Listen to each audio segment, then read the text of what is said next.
genetic condition where a person's body isn't able to make skin color. But what exactly is albinism and how common is it?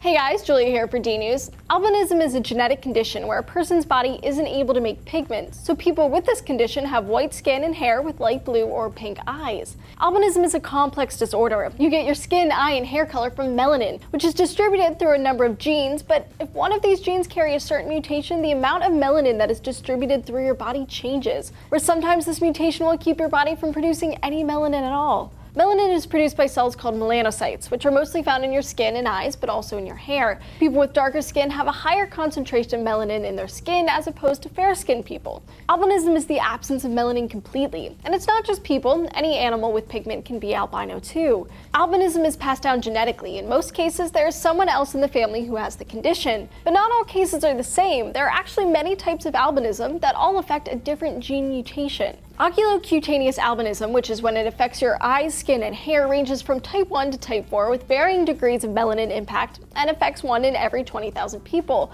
The most severe form of albinism is oculocutaneous albinism type 1, or OCA1. OCA1 is caused by a mutation in one of 4 genes. It's characterized by having pink or white skin, eyes, and hair. Some babies born with OCA type 1 do develop slight pigmentation during their early childhood, but many born with this type of albinism never do. OCA type 2 is less severe than type 1. Skin and eye color will be pale, but hair color is more likely to be red, yellow, or auburn.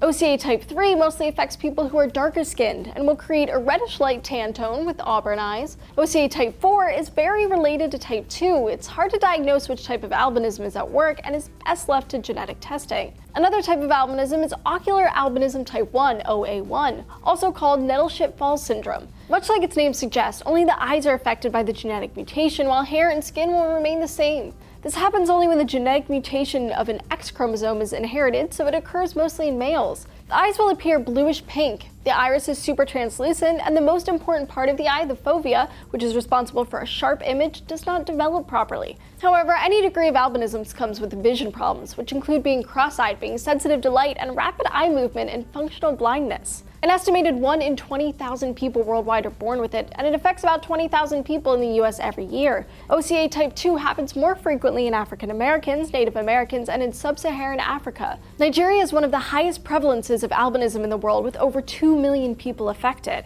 There are many myths that surround albinism and why it happens. While it is true that people with albinism can't tan, and many do get very serious sunburns, the chances of getting skin cancer is just as high with anyone else who spends a lot of time in the sun.